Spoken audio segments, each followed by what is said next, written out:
सहमत म्हणण्यापेक्षा जर आमचे अध्यक्ष प्रदेशाध्यक्ष रवींद्रदादा असं म्हणतायत तर त्याच्यामागे काहीतरी कारण असतील ना. जर काही ठिकाणी एखाद्या ठिकाणी जर तुम्ही आपली मर्यादा सोडून म्हणजे मर्यादा म्हणण्यापेक्षा ज्या पण महायुतीची जी काही हे ठरलेली आहे त्या मर्यादेच्या बाहेर जाऊन जर एखादा व्यक्ती आपल्या घटक पक्षावर जर आरोप करत असेल तर त्या संदर्भामध्ये प्रदेशाध्यक्षांनी घेतलेली भूमिका योग्यच आहे.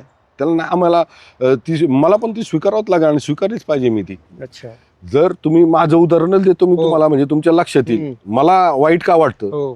लोकसभेला महायुती म्हणून मी ज्या मतदारसंघामध्ये काम करतो भोसरी मतदारसंघ तो शिरूर लोकसभेमध्ये येतो लोकसभेमध्ये येतो आणि त्या ठिकाणी मी एकटाच भाजपचा आमदार होतो. एकटाच. खेडला त्यांचा आमदार होता, आमदारला जुन्नरला त्यांचाच आमदार होता, आंबेगावला त्यांचाच आमदार होता, शिरूरला त्यांचाच आमदार होता आणि याला पण हडपसरला पण त्यांचाच आमदार होता. मी एकटा भाजपचा आमदार होतो. माझी पण इच्छा होती, आमच्या पक्षाची इच्छा होती की आपण ही सीट भाजपला लढावं. त्यावेळेस महायुतीमध्ये आम्ही सगळ्यांना आदेश आले आमच्या मुख्यमंत्र्यांचे नेत्यांचे देवेंद्र भाऊंचे की आपल्याला महायुतीमध्ये राष्ट्रवादीचं घड्याळाच्या चिन्हाचं काम करायचं. आम्ही सगळ्यांनी काम केलं. बाकी 5 ठिकाणी त्यांना लीड नाही. जिथं त्यांचे आमदार आहेत जिथं भारतीय जनता पार्टीचा आमदार आहे महेश लांडगे, जिथं भारतीय जनता पार्टीचे कार्यकर्ते तिथं त्यांना लीड आहे. म्हणजे आम्ही आमचा प्रामाणिकपणा सिद्ध केला. त्याच्या पुढे गेलो विधानसभेला जे आमच्याबरोबर मांडीला लावून राष्ट्रवादीच्या लोकसभेच्या युतीच्या माध्यमातून काम करत ती सगळी लोक तिकडे गेली शरद पवार साहेबांकडे जाऊन तीच उभी राहिली. त्या लोकांना कुणी पाठवलं अख्खा भोसरी मतदारसंघ पिंपरी चिंचवड शहराला माहिती कुणी पाठवलं. पिंपरी चिंचवड शहराला माहिती कोण त्यांच्या मागं होतं. पिंपरी चिंचवड शहरातल्या प्रत्येक कार्यकर्त्याला माहिती आहे की कुणी पाठवलं. आता मला विचारण्यापेक्षा त्यांच्याच कार्यकर्त्यांना विचारा ना कुणी पाठवलं. त्यांनी तिकडे जाऊन काय केलं. माझ्या विरुद्ध जे आत्ता आरोप होत आहेत ना तेच आरोप त्यांनी केले. जे आता नेते करतायत ना त्यांचे तेच आरोप त्यांनी केले गेल्या वर्षी.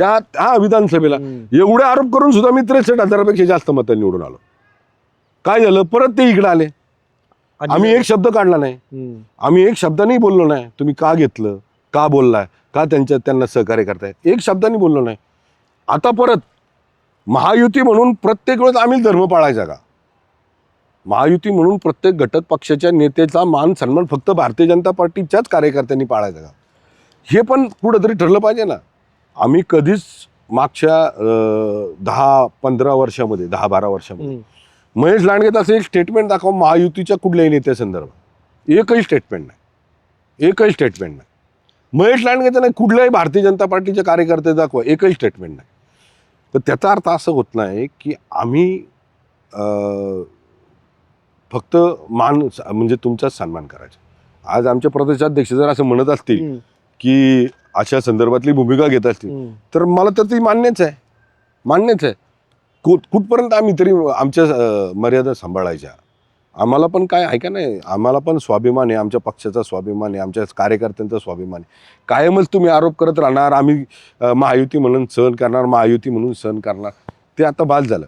आता या गोष्टी म्हणजे मी तर तुमच्या समोर मांडल्या. पिंपरी चिंचवड शहरामध्ये मला अडचणीत आणण्यासाठी कशा प्रकारचं षडयंत्र केलं.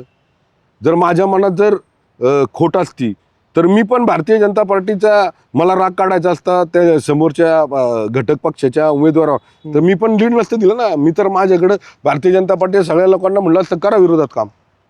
पण ती आमची शिकवण नाही तो संस्कारच नाही आमचा. ह्यांनी कुणी पाठवलं हे भोसरी मतदारसंघातल्या प्रत्येक लोकांना माहिती आहे. ही जी टीम पलीकडे गेली तिकडे जाऊन तेच आरोप करत होते तेच आरोप घेऊन लिहून आले का यांच्याकडे दिले नेत्यांकडे ते पण तेच करतायत. सोशल मीडियाच्या भाऊ गर्दीत विश्वासार्हतेने चकाकणारे नाव म्हणजे लेट्सअप मराठी. सगळ्या नागरिकांना ती स्पीच लेट्सअप वरील मुलाखती म्हणजे विचारांचा खजिना. त्यानंतरच्या निवडणुकीमध्ये मला सोडून गेले. बातम्या केवळ वस्तुस्थिती सांगणाऱ्या न प्रोपगंडा फक्त जनतेचा अजेंडा. क्योंकि आने वाला कल जाने वाला है, जाने वाला कल आने वाला है. राजकारण मनोरंजन असो की क्रीडा क्षेत्र महाराष्ट्राची स्पंदने संवेदनशीलतेने टिपणारे माध्यम म्हणजे लेट्सअप मराठी. जगासोबत एक पाऊल पुढे राहण्यासाठी लेट्सअपचे ॲप सोशल मीडिया आणि वेबसाईट सोबत कनेक्टेड रहा.